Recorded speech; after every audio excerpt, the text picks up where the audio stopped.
آئیے پاکستان کی کہانی کو سمجھنے کے لیے تاریخ کے کچھ سب سے اہم موڑوں پر ایک نظر ڈالتے ہیں۔ یہ وہ واقعات ہیں جنہوں نے اس ملک کی شناخت کو بنایا ہے۔ یہ ایک ایسی داستان ہے جو نظریات، تقسیم اور بقا کے گرد گھومتی ہے۔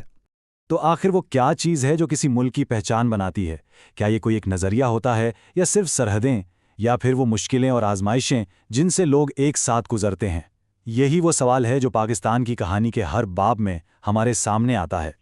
ہر ملک کی طرح پاکستان کی کہانی کا بھی ایک نقطۂ آغاز ہے، اور یہ آغاز ایک نظریے سے ہوا، ایک ایسا خیال جو اتنا طاقتور تھا کہ اس نے برِ صغیر کا نقشہ ہی بدل کر رکھ دیا۔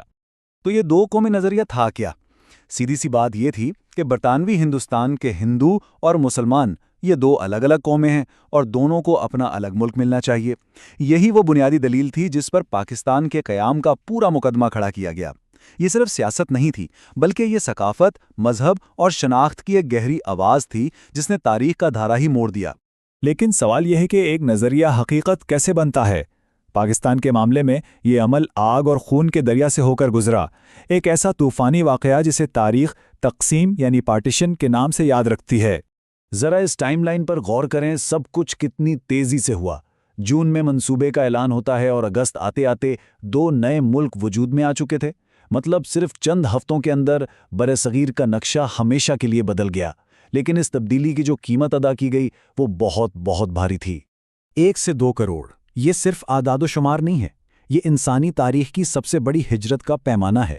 ذرا تصور کریں، کروڑوں لوگ اپنے گھر، اپنی زمینیں، اپنی یادیں، سب کچھ پیچھے چھوڑ کر ایک انجانے مستقبل کی طرف نکل پڑے۔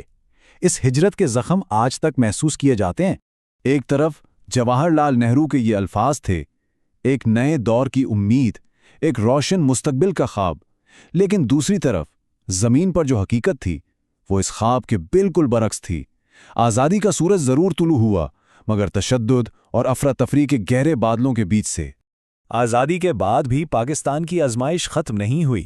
یہ ایک بڑا انوکھا ملک تھا جس کے 2 حصے تھے، مشرقی اور مغربی پاکستان، اور ان کے بیچ میں 1000 میل سے زیادہ کا فاصلہ تھا۔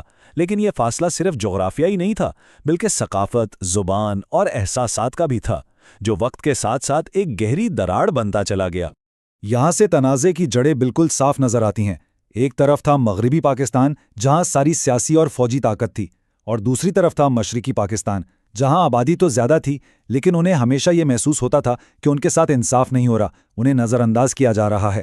زبان کا مسئلہ، معاشی ناانصافی، یہ وہ چنگاریاں تھیں جنہوں نے آہستہ آہستہ آگ کو بھڑکا دیا، اور اس کا نتیجہ نکلا ایک انتہائی خونریز خانہ جنگی کی صورت میں، جس کے بعد دنیا کے نقشے پر ایک نیا ملک ابھرا، بنگلہ دیش۔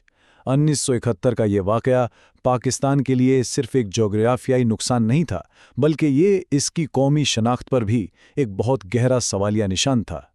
اب پاکستان کی کہانی کا اگلا بڑا موڑ سرد جنگ یعنی کولڈ وار کے آخری دنوں میں آتا ہے۔ دنیا کی 2 سپر پاورز کی کشمکش میں پاکستان ایک بار پھر ایک مرکزی کردار ادا کرنے والا تھا۔ تو ہوا یوں کہ 1979 میں سوویت یونین نے افغانستان پر حملہ کر دیا۔ اس کے جواب میں پاکستان، امریکہ اور سعودی عرب کی مدد سے سوویت مخالف مجاہدین کی حمایت کا گڑھ بن گیا۔ لاکھوں افغان مہاجرین پاکستان آئے۔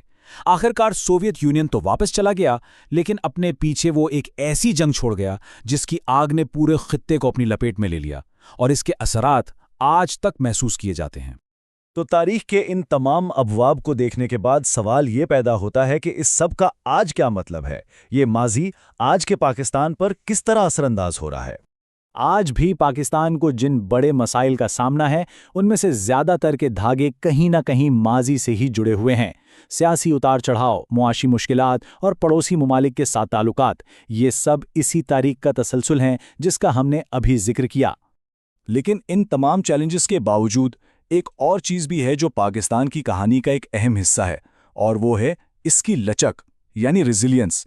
بار بار مشکل ترین حالات سے نکل کر دوبارہ کھڑے ہو جانا، یہ بھی اس قوم کی ایک پہچان بن چکا ہے۔ تو آخر میں ہم پھر وہیں آ جاتے ہیں، اسی سوال پر، کیا کسی بھی ملک کی کہانی کبھی ختم ہوتی ہے؟ شاید نہیں۔ یہ ایک ایسا سفر ہے جو کبھی نہیں رکتا۔ ماضی حال کو شکل دیتا